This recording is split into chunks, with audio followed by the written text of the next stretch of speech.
Welcome to another episode of Down on the Farm by Fatback Videos.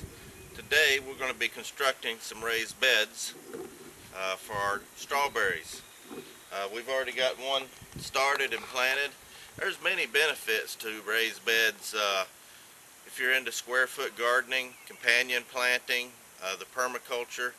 It really helps with your soil, absorbs nutrients. You can keep light soil, you can maximize and have an intense gardening situation, whereas row planting or row gardening wastes a lot of space, and you get, especially those that are in areas where they have poor soil where they can't do a traditional garden, raised beds may be your option.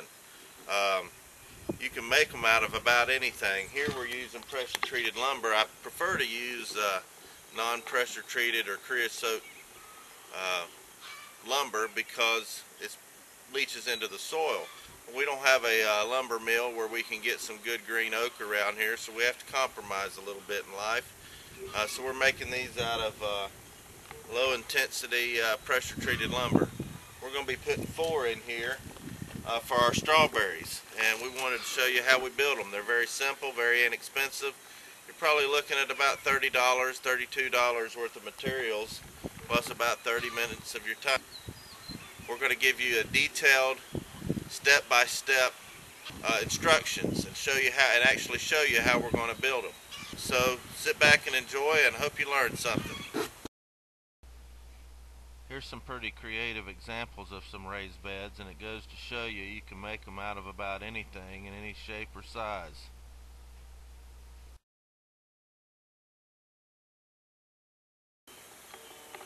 Alright, we're in the barn getting ready to construct our raised beds.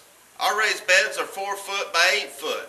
We're going to need 6 2x6 inch by 8 foot long pressure treated timbers and about a 4 foot section of 2x4. We're going to put ours at 11 inches high. You can put them in any height. The higher you build them, the more dirt you're going to use, but you'll have to bend over less. First thing we're going to do is cut up our 8 foot lengths. Even though these things come in 8 foot lengths, that don't mean they're 8 foot long. They'll normally come in about 1/4 inches longer. Some of them might be an 1/8 inch longer. So if you assume that they're 8 foot and they're different lengths, it's not going to, you're going to have a bed that's unsquare. So first thing we're going to do is take 4 of these, square off the ends, and make them all exactly at 8 foot. So what I do is I'll come over here and I'll measure 8 foot. And this one's exactly 8.5 inches. So I'm going to make a little mark, and I'm going to take my triangle square and I'm going to mark it.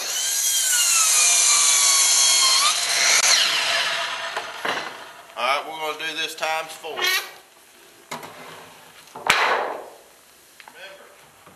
there's an old saying in carpentry: measure twice and cut once. Took me a long time to figure that out. Took a lot of measuring once and cutting twice to figure that principle out. So always double check your measurements. We've got the 4 8 foot side sections cut. Now we're going to cut the end pieces. They're going to be 48 inches. Put a square to it. Cut that off.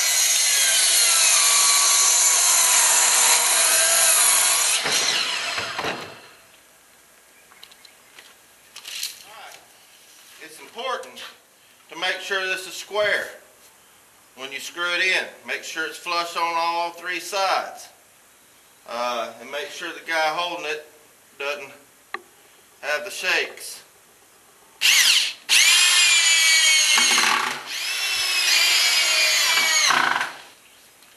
Alright, after you get 4 screws put in here, 2 on each end, we just flip it together and try to do it at the same time so we don't loosen these screws.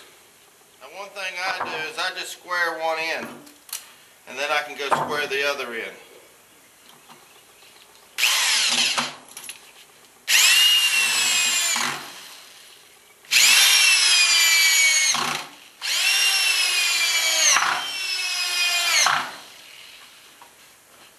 There you go. Now we can can set this to the side over here. Let me show you how I angle these so you don't crack the end of your wood. If you notice, this board comes right here. If you put a screw right here, you risk the chance of splitting this wood because there's less wood between the end of the board and the nail or the screw. So I come back over here right in line with the edge of that board, and then I just angle it or toe nail it in just a little bit so I can hit that board. That way you won't split your wood.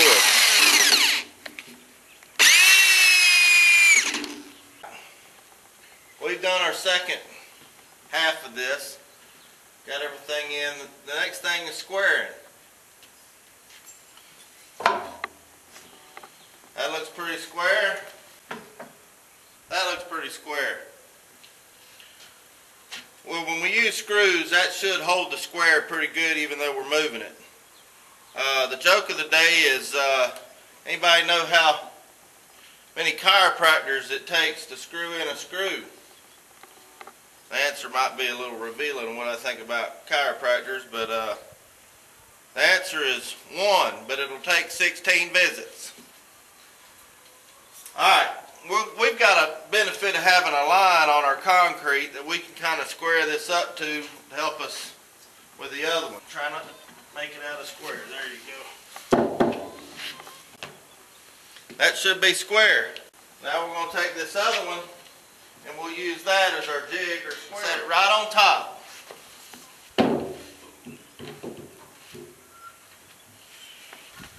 The next thing we're going to do is we're going to cut our corner boards out of 2x4. And we're going to have a point on them so it'll drive into the ground sticking out the bottom. Alright, we're going to cut up our 2x4 for our corner braces. And we're going to make them 3 inches longer than the depth of the box. And then after we cut them, we're going to put a 45-degree angle on them because they're going to stick out the bottom about 3 inches, and we'll drive those in the ground to help hold it stationary good. Yep, we plugged it in, numb nut.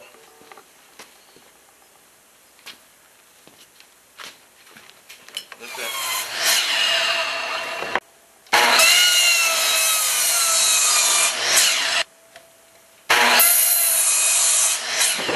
Now we're going to cut 2 middle boards that'll basically keep those 2 sides, one of them from bowing out too far.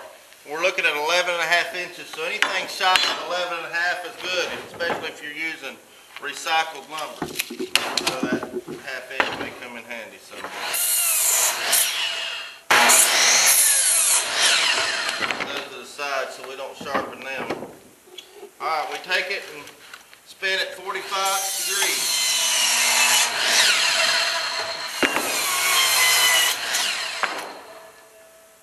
If you get your finger caught in this blade, it'll feel better when it quits hurting. Alright, we take our cut boards, we set them all about the same way. It's just going to stick out just a hair. Hold it in the ground. If you do it too long, you'll need a 10-pound sledgehammer to drive them in. Come down here on the end, this will also help hold it square. We'll come in and finish putting these screws in after we get them all in. Alright, after you got your 4 corners situated, you want to put your side braces in. And it's important, if you care about looks at all, to put it in the middle. And I just mark out 4 feet. Put it flush to the bottom because all the other boards are flush to the bottom. Keep in mind not to drill these things in too far. They'll come out the other end, and when you're gardening you can catch your finger and slice your finger off. There you have it. We've got a pretty sturdy box. Benny, if you'd help us lift it up on one end, you can see how light it is. Just takes 2 people to move it. It's really sturdy. And we're going to carry it out there, set it in place, make sure it's squared up out there with the other one. And then we'll start filling it with dirt. Ready to drive in the corners, but I use an old piece of wood so I don't leave marks.